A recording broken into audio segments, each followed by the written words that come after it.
Good morning, everyone. I'm here with Max. How are you, Max? Good, dude. How you doing? All good. Are you in Madrid? Are you in London? Where are you? I am in my new, considerably less nice than my old apartment in Madrid. Oh, look at that. Look at that. And who's our guest today? Who do we have on? Our, our guest today is the fantastic Michael Stothard, who is an early stage investor at First Minute Capital in London. I'll let him give a bit more information on First Minute, but a 400 million seed fund investing pan-European, famously backed by a network of something like 130 plus unicorn founders now, I believe. Michael has a fascinating career history over the last couple of years. He spent the decade before VC, as a journalist, most recently as the founding editor of Sifted, the well-known, well-respected, and I think increasingly feared digital-only news site, scaling it from what was basically an idea with him and John Thornhill from the FT to a team of 70 journalists and engineers producing seriously impressive content from across the European tech landscape. Before that, Michael spent a bunch of time at the Financial Times, bureau chief across Paris, Madrid, Stockholm, New York, and I think some other roles in there as well. And he joined the First Minute team in 2022, focusing on generative AI and France. Michael also is a first-class degree holder from Cambridge University. Welcome, Michael. How are you this morning? Fantastic. Great to be here. Thanks for having me. Great intro. Great. Hey, Michael. Yeah, go ahead. Go ahead, Max. No. Go. Take it off. I was going to say, I'd love to kick off with thinking about your background, kind of whether there are any themes that you draw across it. So if there's a line that you can draw retrospectively from Cambridge to now, whether there have been any kind of rubrics for decision making or any kind of patterns that you think have emerged over the last 10 years of how you've taken the steps that have led you into the not super well trodden path of journalist into venture capital. I guess the line between journalism and venture is that you get to talk to all the best people, basically. And that's what always really, really turned me on about journalism from the very, very, very beginning. And I did journalism when I was at school. I restarted our alternative student newspaper. I was the editor of our university newspaper. So basically all I did at university, rather than actually doing my work, was just did journalism, did varsity newspaper. And then I went straight from that into the Financial Times, and I did that for a decade, and then I did Sifted.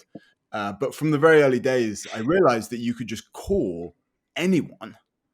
When we were at the university, you just call anyone at the university, and they would pick up the phone, and they would also be quite scared of you. Because ultimately you'd have the last word, and it was such power, and for me that was always really intoxicating. And the ability to be able to talk to anyone means that you could always talk to the most interesting people. Like, you're always talking to the most, like, the coolest people in whatever area you were interested in. So in the Financial Times, I was in Paris for a long time, and I was young. I was, 23, 24. And we used to speak to Macron. He wasn't president then. He was minister of the minister of the economy, and he was actually not particularly. He was not actually a particularly senior minister at the time, and actually lots of people in the party didn't like him. So he wasn't like Macron, but still, he was a fascinating character. And you just go and have a meeting, and sometimes we'd turn up 20 minutes late, and it wouldn't be a big deal. And he would just talk to you about what's going on, and that was just like in whatever area of business, any CEO, any investor, everyone would pick up the call, and that was really, really cool, and I loved that. And then in venture, I think it's the same. It's the same thing. I mean, not that. Like, as an early stage investor, you can't just pick up the phone to CEOs and presidents now in the same way. But I do also think that what you do on a daily basis as an early stage investor is talk to, hands down, the most interesting people that exist today.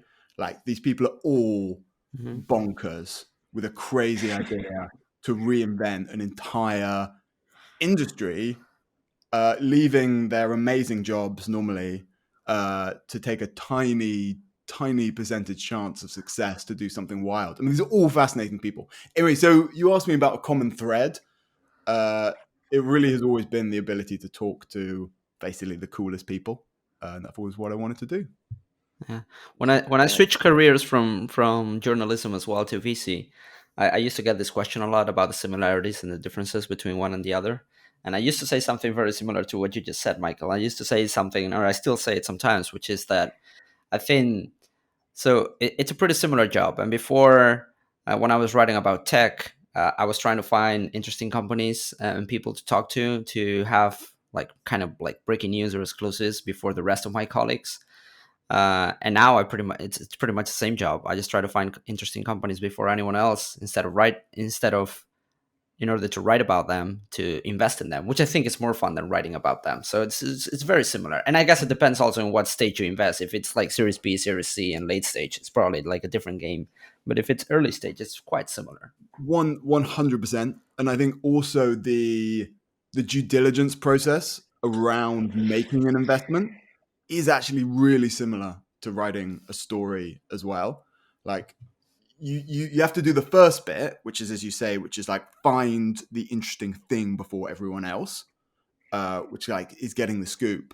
But then you need to like really understand the thing, right? So you need to find the person, but then you need to talk to 3 or 4 people in their network who know them. You need to get like official references from them. Then you need to get the kind of unofficial references. You need to talk to the random analysts who just understand the space. There's this whole work which goes into writing a piece of journalism, to write something where you really believe it's in some sense true, or at least like what your reader should understand and know.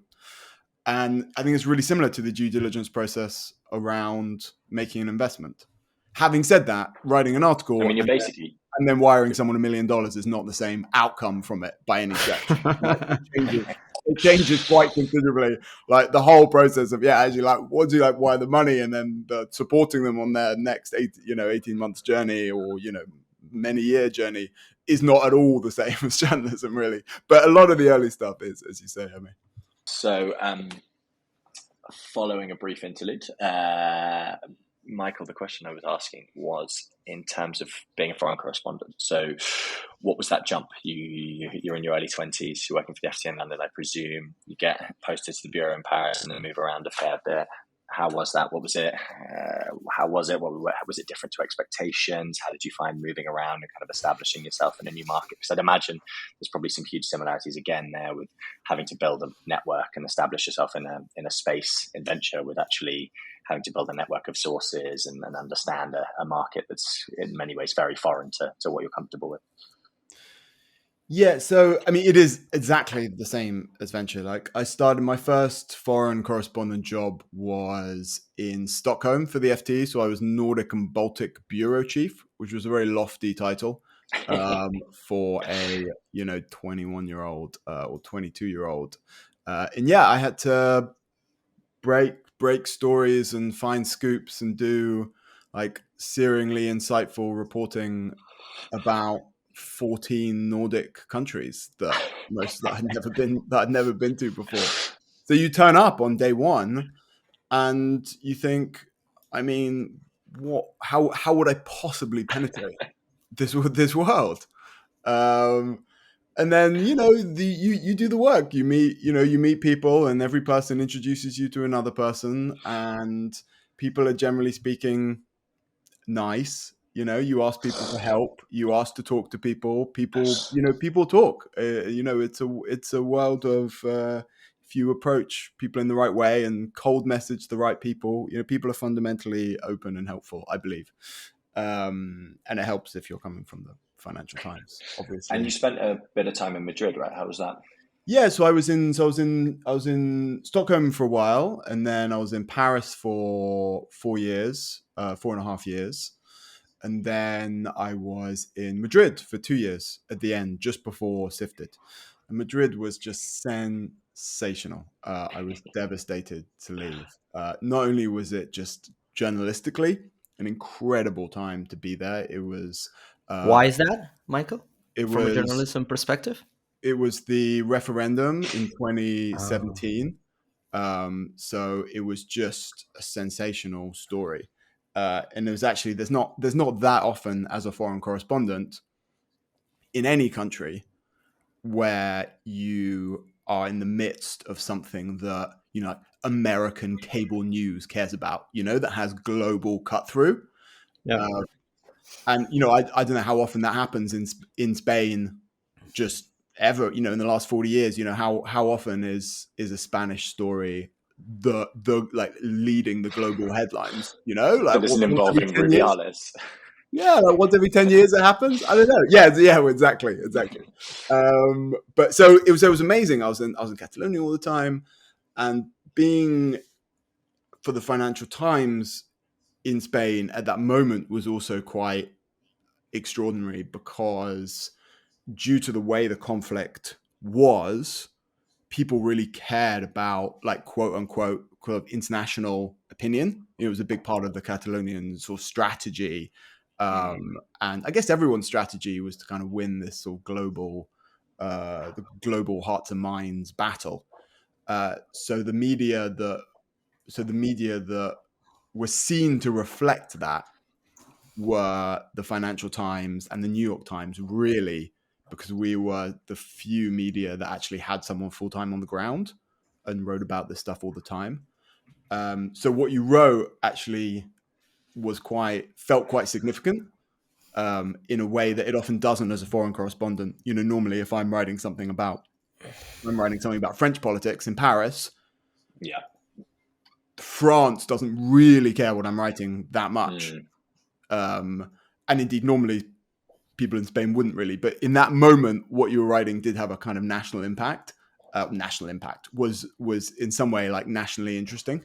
So it was just a sensational time to be a journalist there. You felt like you were really being listened to. Amazing. And one of the things that I think came to mind when you were talking about the thread of being able to speak to interesting people, which I think is a fantastic way to kind of structure a career, is responsibility. And I think there's a theme here as well, which applies to this, in the sense that I find it as one of the things that, from a venture perspective, you have this responsibility that, yes, you are incredibly privileged to be speaking to people who know considerably more about you, about a specific subject than you, have normally more experience than you, and fundamentally they often want something from you. So there is a power imbalance that I think some people in the industry maybe sometimes forget, to the detriment of everyone. And I'd imagine that was exactly the same when you have a national news story like this that has international kind of portent or significance. Like how did you find striking a balance and ensuring that you were, when you're writing something that, I don't know, might be read by hundreds of thousands of people and is significant to a country in a moment of kind of real, I don't know, like a really febrile moment? How did you find the kind of responsibility of that? I think the difference is that in venture you can get that right. In venture, you always have to understand that while this may be one of 10 calls with founders that you're doing that day, and it's on just like every day is the same, just hundreds of founders. For the founders, this is often like, it might be one of the most important moments or periods of their, of their life, or maybe of their decade, or and being respectful to them, and is there is a way to do that is right, like, and it's more effort, and but you know what right looks like when you're reporting on the Catalonian crisis. There is no way to be right, because every single thing that you wrote will get you absolutely shouted at by one side or the other, or I guess if you're doing your job right, both sides. And I ended up being, absolutely hated by, the Rajoy government. I don't know if the Rajoy government maybe hate is a bit strong, but like none of them were particularly pleased or impressed by me, and the Catalonian government, by the end, it was like blocked my number. They like completely cut off from me, and indeed the entirety of the international media. Actually, by the end, it wasn't just me. So there was personal. It wasn't anything. It wasn't anything personal. But no, it was constantly being shouted at, and there was no way to be right. But you just tried to do your best. Fair enough. You talked a little bit before about interviewing some major figures, and I think this again is kind of a theme that plays into probably what you do at First Minute now as well. How did you think about when you're going into the room with, I don't know, like a Puigdemont or a really big name in a really big moment? How do you think about structuring an interview like that? What did you learn through doing a series of interviewing major figures? Did you have a kind of framework for how to go about it? And are there any kind of major mistakes you made at any given specific points? I made lots of mistakes constantly.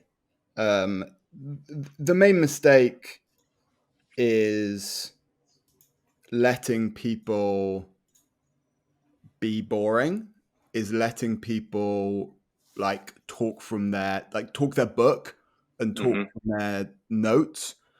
Because anyone with media training goes in with just 3 points they want to make. And how you're trained to talk to the media is, doesn't matter what they ask you, just say your 3 points. Yeah. And the worst interviews are the ones where you just let them do that and you let them kind of take control of the interview. And trying to wrestle that control back can be really hard. The two actual tricks of interviewing people, which are like the cheapest tricks in the whole book, but do work really well, is that knowing the silence and letting the person fill it is the most savage trick in the book. And people do it in when you're going for a drink with someone one-on-one, you can do it as well. And where you just, at the moment where you should be saying something, you just don't. And there's this void. And it's very hard not to pick up that baton of the conversation and keep talking and that's when you say the stuff you shouldn't say, because suddenly you're off script. So that is, as I say, I mean, that is like interviewing trickery 101, but does really work. The other one is that all the best quotes come when the interview is over. So you do, so the recorder's still on. You say, "Thank you so much. It's absolutely sensational, to have met you. Great, thank you. That's a great interview." And then politeness dictates that you then do a couple of minutes of chit chat afterwards. You're still on the record. You haven't like, oh, the interview's over. But that's when they go off script and they give some colorful quote. I remember I did the CEO of SNCF, the French train company. Yeah, the train guys. And he, at the end, he had this line, which was like, "I don't really like trains very much." he was like, "I'm not really a train guy." which was the funnest quote of the interview, and actually slightly unfairly, our editors made it the of course made it the headline. Like, I don't like trains, which I felt really bad about. But the point was that was the nicest quote, and it was after the interview. That happens as well with podcasts, actually. One of the things about recording these is that usually when we stop recording, and we actually stop recording, or we say goodbye, sometimes like the most interesting conversation happens after that. This happened in one of the last few episodes that we published, that we had Creandum, and we did a deep dive on the fund. When we stopped recording, they actually said a few things that we obviously cannot share that are super, super interesting for fund management and stuff like that. So yeah, I completely agree. We don't actually like startups. Yes. But I think with founders as well, you're doing, they're going through their deck and they're doing the spiel and they're doing the vision and they're doing, which is great and you want, but it's the minutes afterwards. where you're like, oh, Yeah. like, what's hard, like, what, and suddenly you get a bit of openness and you get an insight into someone who, maybe has like extraordinary grit, or like an amazing story, or is actually a total slacker, and you realize that Piece of work. that they're chancing it. You suddenly realize that it's not real, that they're tourists and they're doing this because they think they can raise VC money, and you get this little insight into them, and it often does come afterwards. So another journalist to VC comparison.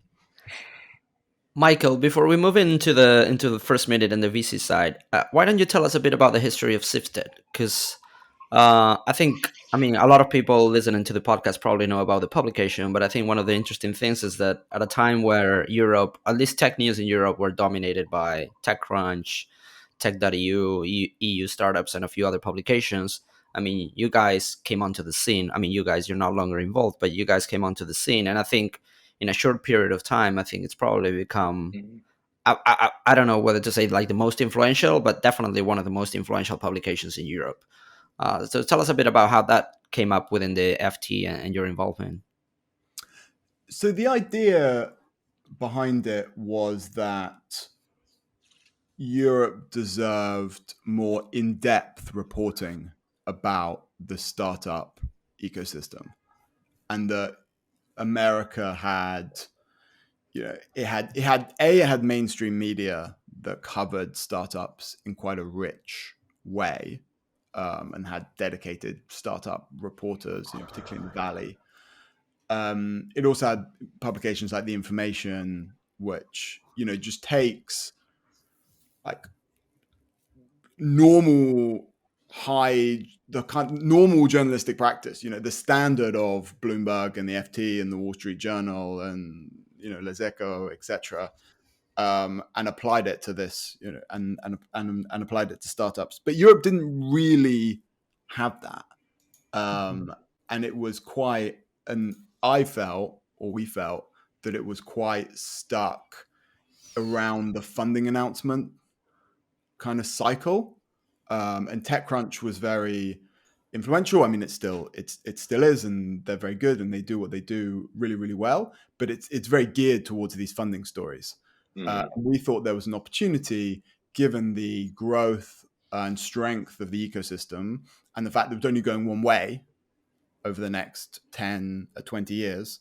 There was an opportunity to own in-depth reporting about European tech and startups. So that was the idea. And then I spent 5 years attempting to do that. And we started with just an email that went out to a couple of people. And now, it's an 80 person company, venture backed, read by 10 million people, and I think it's broadly speaking quite successful. And the monetization angle of it, because unless I'm mistaken, I remember, God, this is probably 4 or 5 years ago now, when I was at Founders Forum having a conversation with Brent and I think John Thornhill at that point about the monetization of it, and how, because it was free to read to start with, right? And there was a real kind of, I think 6 months, year period where the monetization was quite unclear. And what you guys managed to do is build what seems to be incredibly compelling and, like, from the outside, what looks very secure route to monetization, which a lot of digital media publications really have struggled with in the last 5-10 years. Like, what do you think you got right there that a lot of people have failed to? How do you think you made that angle work? Well, I think maybe it looks smoother from the sure.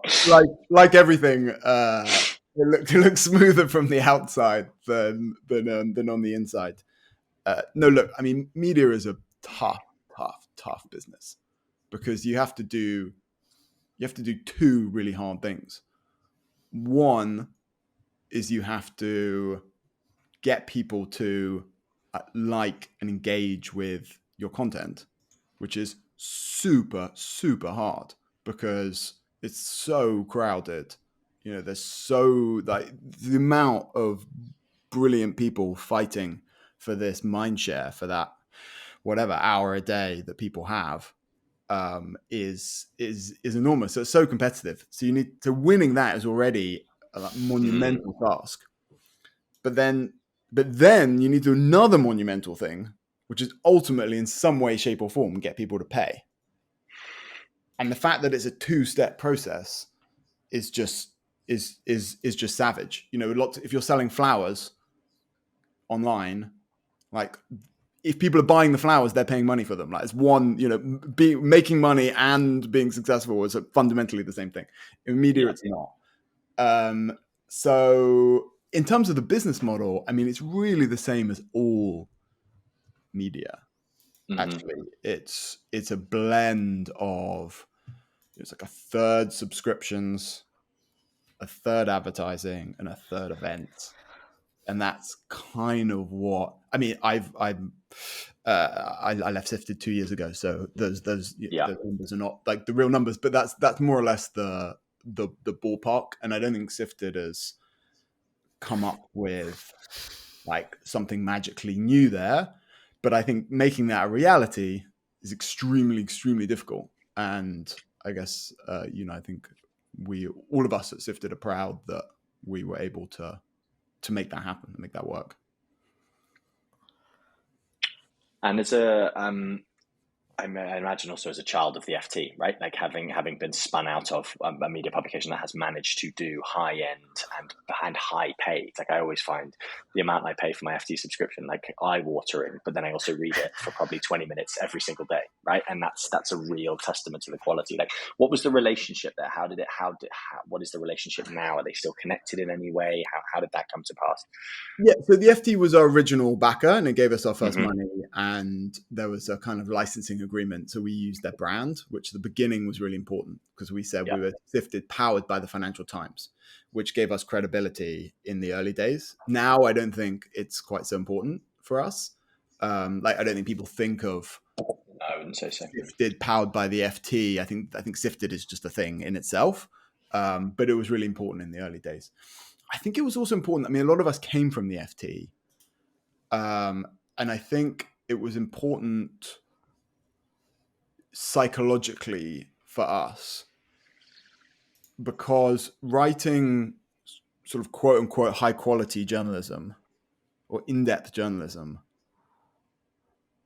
doesn't feel very satisfactory or satisfying or in the early years, because it's so much harder to produce, and people don't, and it's less sort of clicky,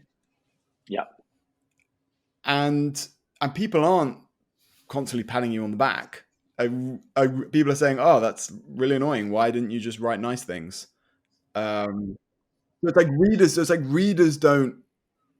Like, it doesn't show up on your metrics that readers are loving this. The people you're talking to don't like it as much because you're being critical, and it's much, much, much harder to do. So almost every stakeholder, in some sense, it feels worse to do, high quality journalism. But we had to believe that ultimately, long term, that respect and quality was going to be worth something, and we think that now it is, but it was a bit of a leap of faith, and that was actually really the John Thornhill, who is the very senior FT person, who's the founder of Sifted, and a generally wonderful guy, was always just absolutely adamant of defending that principle of that kind of quality, and then that would pay off long term. And he protected all of the editorial team and instilled that in all the editorial team, against some of the buffeting winds of chasing traffic, or all of the other things, that the traps that it's very easy to fall into as a modern media company. Very interesting. And Michael, and then why the jump to VC? How did that happen? I guess I thought that life was a rich tapestry, and it's fun to try other stuff. And I'd ultimately been doing media for 15 years, and I thought maybe I could do something else for another 15 years. It wasn't that sophisticated, my my analysis. But I thought it was fun. I always really liked all the people at First Minute. I really liked the idea of talking to, as I was saying before, of talking to founders all the time, and also I guess having a more deep and rich relationship with people. One of the things that I ended up liking less about journalism was how you were always put at arm's length by everyone. You know, even your contacts really were scared of you. The people you interviewed had 9 PR people all getting paid, 200 grand a year just to manage this one. I mean, this was when you're at the Financial Times and there were CEOs, but like this huge operation in like managing you as a journalist. And like making sure you saw the right thing. It's all a bit. There's a big machine to keep it fake, basically, that you're presented with as a journalist, and you can cut through it, obviously. But what I really like about venture is that you have a very real relationship with the people that you're talking to, and that you're backing ultimately. And when you write a check and you back a company, it really is. I mean, it's a trite cliche, but it really does become a kind of partnership where you end up going through a lot together. And for me, at this stage of my life, that felt like a meaningful thing to do and a meaningful thing to be doing with my time. So you touched on a point there that I think Jaime and I were talking about before this that I think is really interesting. And again, I think there's probably a journalism VC parallel here of when you say cutting through the noise and then kind of being noticed. From a Sifted perspective, obviously you're being bombarded constantly with write this puff piece about us. We're doing this thing that's interesting. We've done this fundraise, which is unlike any other fundraise. And I think that they're moving away from the fundraising announcements. And actually, one of the things I love about Sifted is the fact that you do like, I don't know, what it's like to be a COO or how it is to run a fund of funds or all the other stuff in the industry that is human and more interesting. But taking that then into venture, do you think actively about, for founders, how to kind of hack? Are there any other hacks that you have in mind? Are there ways that you think about actually how founders can cut through the noise, both from a generating media perspective, but also, I suppose, from a generating investor interest perspective, right? I was reading yesterday from some DocSend data that it's a 1 in 400 ratio from their data from the last 6 months now of view of deck to fundraise, whereas 2 years ago it was a 1 in 150. So that ratio has got so much worse in terms of the amount of eyes you need to see on a deck to raise a round. Do you think actively in your work at First Minute now about actually helping portfolio companies hack the system in any way, cut through, lean into the right messages? How do you think about that? Absolutely. And I think there's massive parallels between how you approach journalists and how you approach VCs. And ultimately, the problem with pitches that PRs generally do, and the hundreds of things we get in our inbox every day at Sifted, is that they don't understand their audience. They don't understand who they're talking to.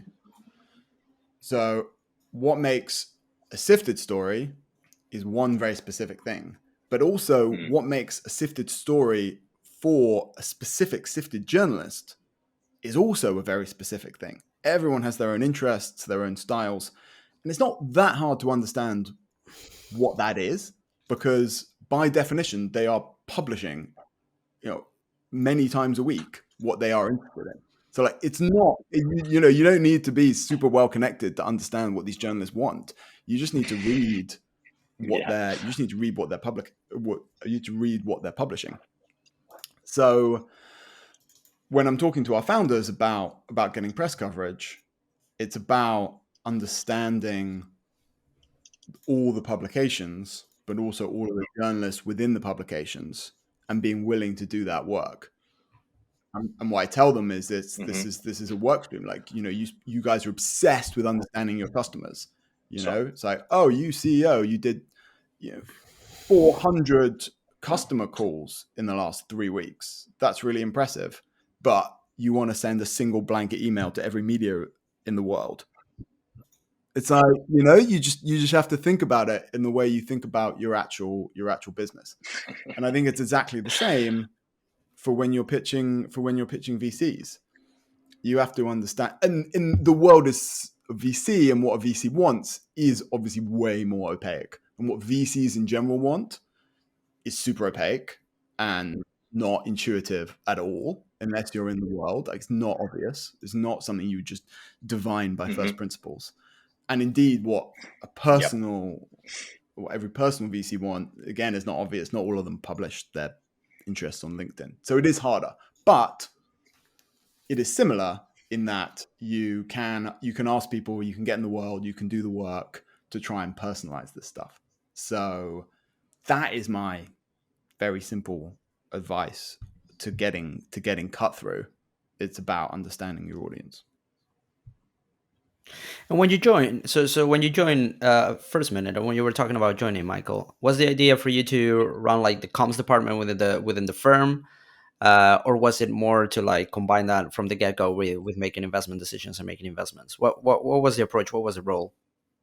Yeah, so the idea was to do a mixture of investment and then like doing content stuff for First Minute. I think initially it was probably around 60-40, 60 investment and 40 content stuff. I think that shifted a bit. I probably do more investment stuff and less content stuff, more because I've set up a bit of a content machine that requires less like day-to-day running. So What I'm does more the content machine look like? So we do a podcast every 2 weeks, and we splice up those videos from the video podcast into clips that we put on our channels and social media. And that's good because one podcast, you get 6-7 pieces of content out of it. So you have one enjoyable conversation, and then you have 2-3 weeks worth of stuff that you're putting out, which is great and not that hard. Then we have an events team at First Minute, and we're always doing events.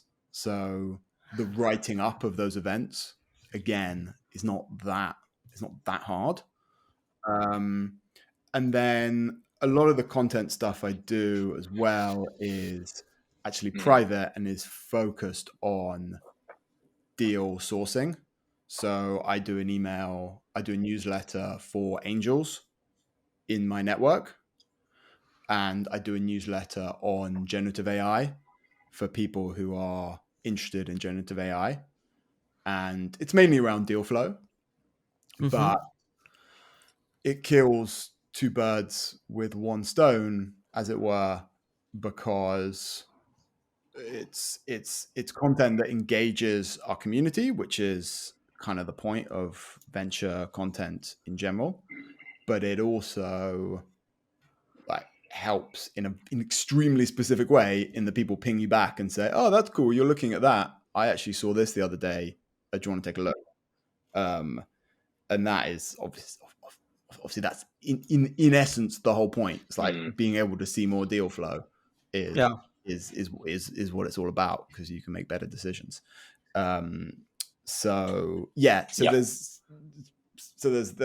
There's a world of like content that is very, very specific to my actual like investing job as well, which is great, which isn't branding a First Minute, but deal flow orientated.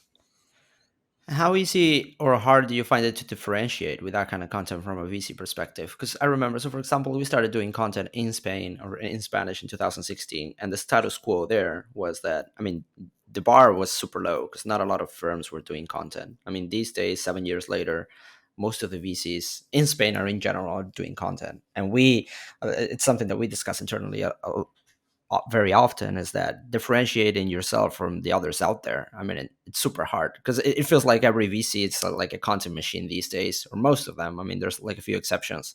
Benchmark, for example, in the US, and you only have to look at their website to see that content is not there. They don't need to do that kind of content. But I mean, what's your thinking around the industry, and what's the status quo regarding content from a VC perspective?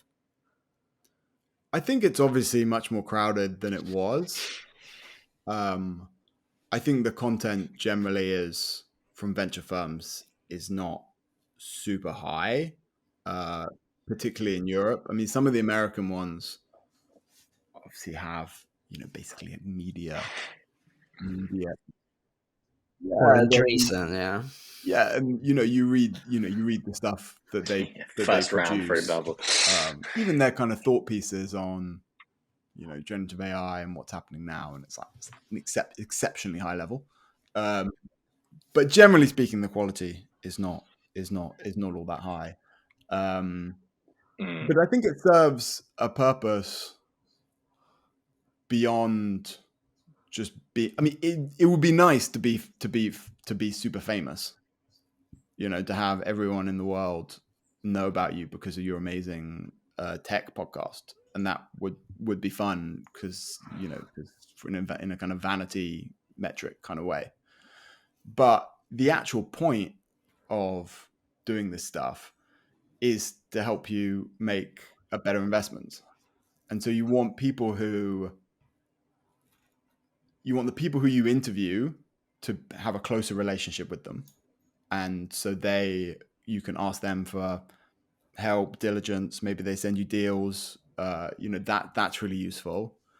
You want people who are thinking about First Minute to understand what First Minute is and what First Minute is interested in.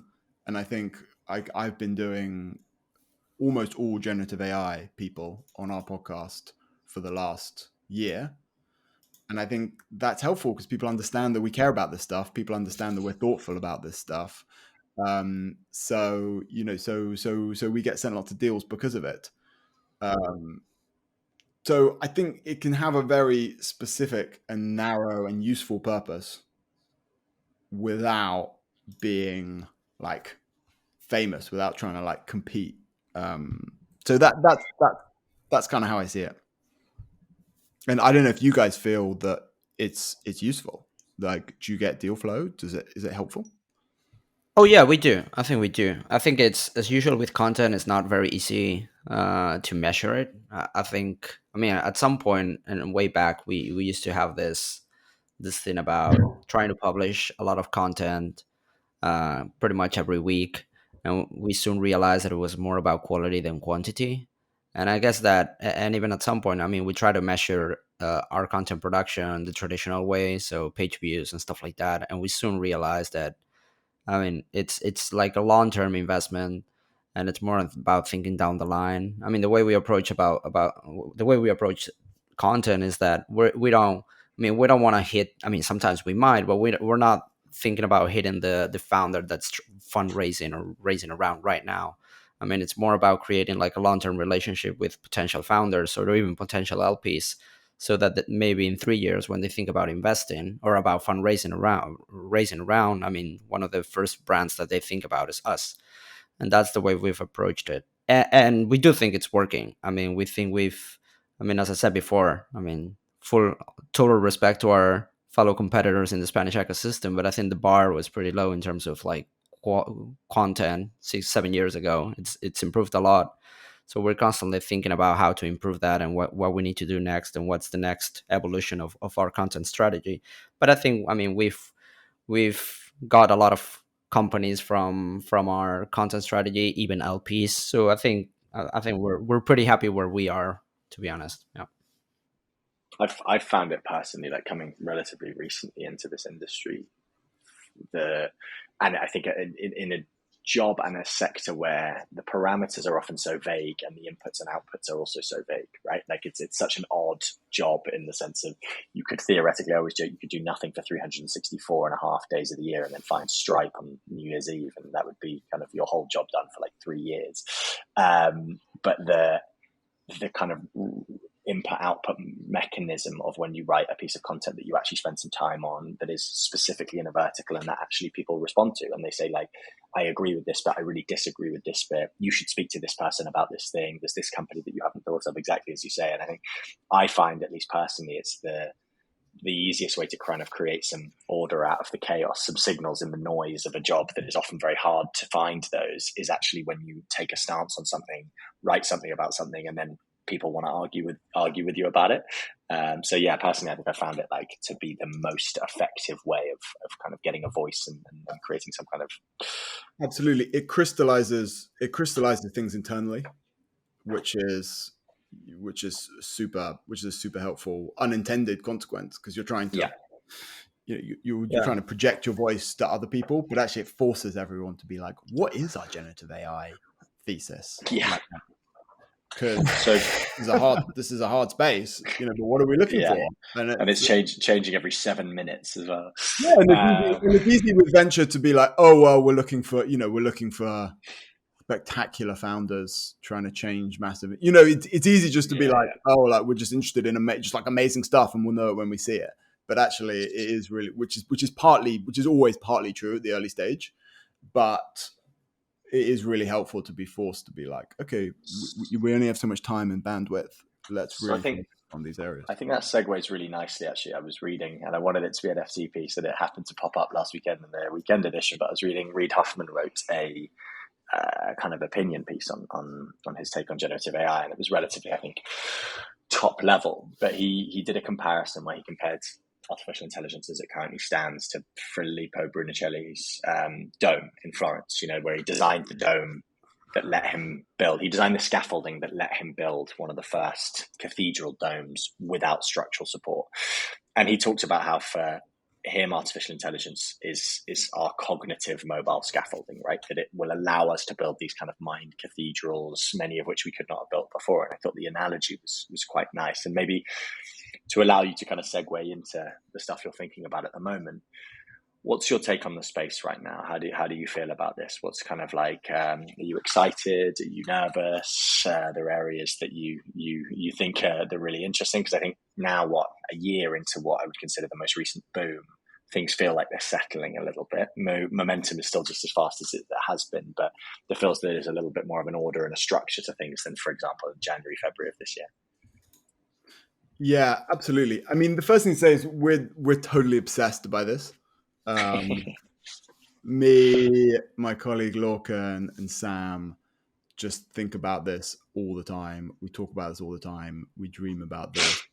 As I say, we have a kind of special deal sourcing machine we've set up for this. We have the generative AI newsletter with podcasts. We write reports.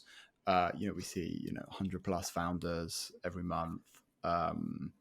So it's the most intellectually interesting thing that that I can think of in my life for a long time. Love the passion. So psyched by it. But in terms of the space, we think it's going to be I think a lot of funds are going to get burnt, and a lot of founders are going to get burnt, and there's this hype cycle, and there's a lot of worrying stuff just in terms of the deals coming in, the deal flow coming in. I mean, I'm sure you guys see it as well. The amount of low quality stuff, particularly in the last few months, I think has really like souped up. But we genuinely think it's a platform shift, and there are going to be massive companies built from it, and that's a trite and obvious thing to say, but we think that it's cool in venture to be cynical about it now and to be like, oh, it's a bubble, but there will be like generational companies built over the next couple of years from this, and I think a lot of them will probably be in the US. sadly, but because of the depth of talent there and the depth of funding and etc. But there will be generational companies. I mean, in terms of what we're looking for, I mean,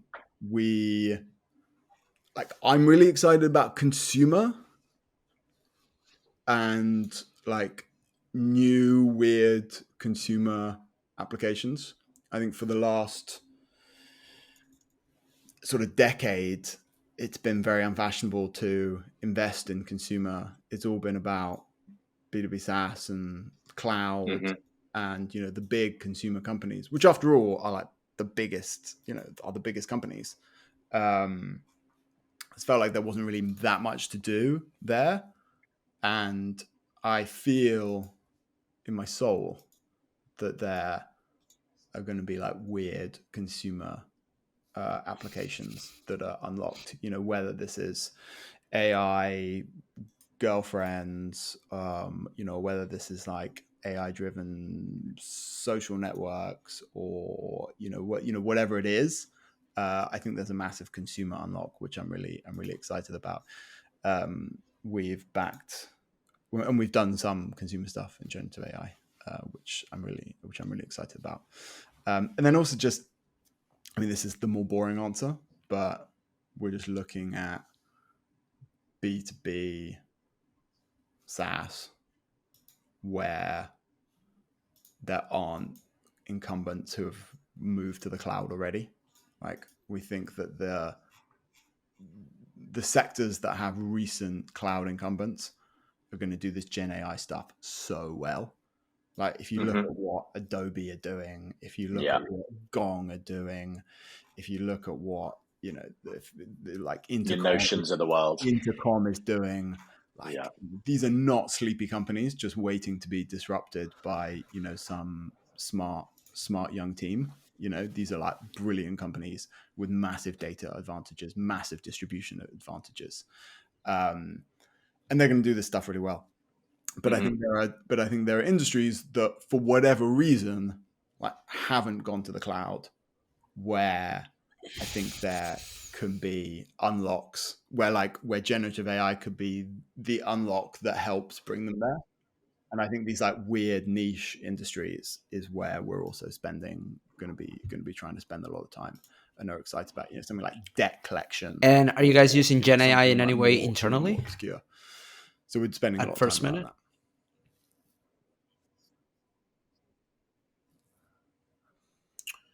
that. Yes. So we use it with various tools that plug into our CRM.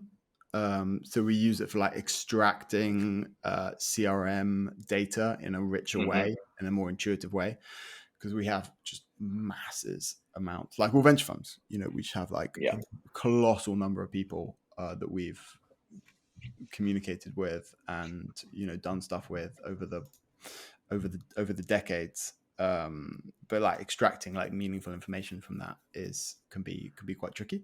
So we're doing that. And then all the normal stuff around efficiency of just like writing email, writing stuff, like note taking. What the thing that's been transformational for me is one of our portfolio companies is called Granola, and it's this note taking tool that records all your conversations and take your notes. It's a really simple platform. It looks like Apple Notes, but then it turns that into fully typed up notes, but based on various templates, depending on what kind of conversation it is.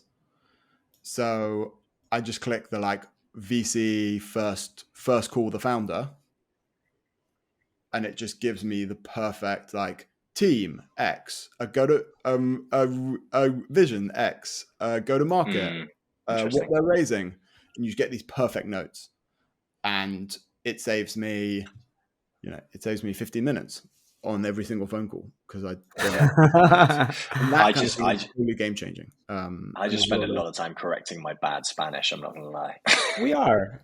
Yeah, I think it's for very similar use cases as you said. I think for now, I mean, we're testing a lot of stuff, trying a lot of stuff, and trying to come up with a really value add use cases. But there's like, I mean, we're testing and we're trying to apply it to every single kind of process and manual process that we have, just to make it more efficient.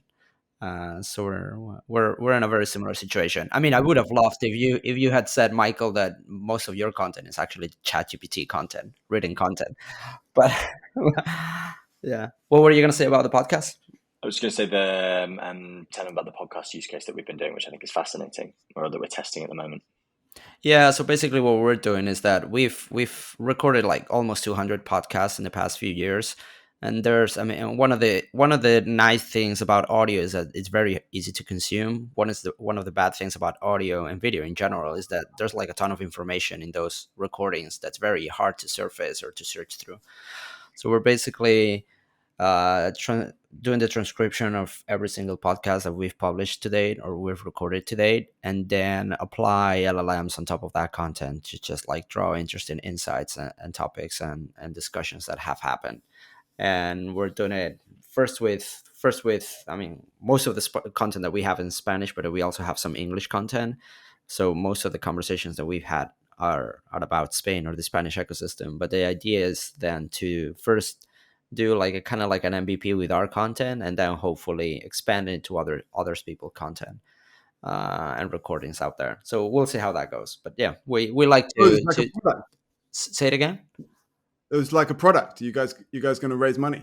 We'll see. We'll see. Self-funded, bootstrap it for now. But Yeah. yeah, we'll see. Debates. Don't take VC money. It's not worth it. No way. Mike, talk to me about the diligence process for Gen AI companies, because you touched on the fact there's a lot of noise out there, and I think we completely agree. We're seeing exactly the same thing. When you see something that looks on paper really interesting, I don't know, B2B SaaS tool that's leveraging kind of natural language LLMs to help you do the processes that you would have traditionally had to do using a series of boxes and checks and a lot of ugly, clunky kind of 2009 Salesforce stuff. How are you differentiating between businesses that are genuinely harnessing and building their own data sources, their own models, their own like real IP with this stuff, and those that are mere basically front-ending traditional databases with a nice language model? Are there signs you're looking out for? Are there themes? Are you happy to actually do businesses that are kind of a Gen AI wrapper on traditional stuff if they're doing it in the right way? Like how's the diligence process looking for you guys at the moment? So we debate this a lot in terms of whether you need to be a full stack, whether you need to be a full stack a Gen AI company, a la like Runway or Midjourney, or whether you can just be on the application layer. My view is that I like companies that are just in the application layer. That because there are two profiles for founders that I think work in Gen AI. And one is deep, like ex DeepMind, deep ML, like expertise, like have understood something about the way you can build a model and do something new in Gen AI that other people haven't. And that's really powerful and that's really exciting. And we've seen loads of those and got really excited about those. There's a lot of stuff in Gen AI for biology, for chemistry, where that's like particularly apt. I think there's new ways I think music is really interesting. Yeah. I think that's like the least tackled bit of Gen AI at the moment. Text is really good. Images and video is getting pretty good. I think music is an exciting next one. Anyways, that's one profile, which is exciting. And I think there's another profile, which in a way is maybe more exciting, or at least just as exciting, which is just like a product, like a killer product team who just say, like, I just could not care less about the underlying tech of this stuff, right? This is just like, I wouldn't design my own OS system to build my app. That's like completely ludicrous. I'm not going to like design my own coding language build my to build my bit of software. Like, no, it's fine. There are people doing this. It's great, and it's changing every 8 seconds. So like, it's just leave them to do that. And what I understand is the fact that this has unlocked a completely new UX paradigm for how actual people can interact with software. Yeah. And, this whole category of like Excel or email is going to be completely overhauled. Mm-hmm. And I'm the one to do that because I'm a killer UX team. Or I'm a killer just like product, or like a killer seller, like a sales animal. And like, yes, there are 32 people doing this. And there will be 32 people doing this. But you know why I'm going to win and why I'm going to get that data flywheel? Because I'm an absolute animal and I work like 22 hours a day. We have those founders who are just killers. And that's amazing because there's this opportunity here. There's which is there for the taking. There is gold on the floor waiting to be picked up, and it's gold on the floor. So a lot of people are trying to pick it up. But ultimately, there's something there to be picked up that people will do. So I think those are exciting profiles as well. The thing that the less exciting profiles are, we used to be in Web3, and now we're kind of psyched. By this Gen AI thing. I've got this AI agent that can do X, Y, or Z, but yeah, fine, it doesn't really work now. But imagine a future where this AI agent can do everything for you and lives in your pocket. And it's like, it's not quite the right profile. Sure. Arriving late and not appreciating the level of complexity of doing something in AI. A lot of people get conned in Gen AI, having built stuff myself in generative AI just for fun, on weekends, just to try and understand the technology. And you guys sound like you have as well. When you're building something, you get 80% of the way to perfect in like an hour. Yeah. And then the last 20% is a horror. And you think you're a genius. It completely flips the paradigm of like hacking products together. Yeah. From like before, writing any code is quite hard. Building anything with code is quite hard. But now you can do extraordinary things in absolutely no time. Mm. But it's very easy to be conned into thinking you have something there. Sure. Whereas actually, as to say, it takes an hour to do 80% there, and then it takes another 3 months to get 81% there, and then years to get 85%, and it breaks and it's horrible, and the hallucinations are horrible. And it's these like drunk interns stumbling around and trying to guide them in the right way, and these LLMs are nightmarish, really. So last question, which I think is, I don't know if you saw this news. I actually read it on the train home last night, but Sam Altman, Johnny Ive, Masayoshi Son, talking about let's build the consumer device of the Gen AI era. And I think touching on when you say there's a lot of interesting consumer stuff here. Now, one side of me goes, when you're a hammer, everything looks like a nail. Do we need a new device, or are the devices and the processes and the systems we have fine with the right tooling and the right products? Another part of me goes, in the very Benedict Evans way, we're at the back end of the S-curve of phones. Basically, the iPhone 15 is the same as the iPhone 5. It's just made of titanium. Like, nothing has changed fundamentally in how we engage with our personal devices, basically in 10 plus years. What's your thinking? I think it's so exciting. I saw that news and I got genuine shivers down my spine because it's great. It's like we're back, baby. It's like people are willing to entertain something massive like that. It's like an entirely new consumer paradigm for how you interact with a device. And that's what I was talking about earlier about new UX paradigms. it's like just like reinventing, it's like really fundamental stuff. I mean, I have absolutely no idea what a hardware LLM thing would look like. I mean, was it like drilled into our brain, like some sort of babble fish that we can just that or just like a microphone, talk surely. and think at the same time? Is it just a microphone? Is it just an earpiece? I mean, is it just a thinner phone that you talk to more with no screen? I mean, I honestly don't. I don't think Johnny Ives is calling me anytime soon for ideas about this.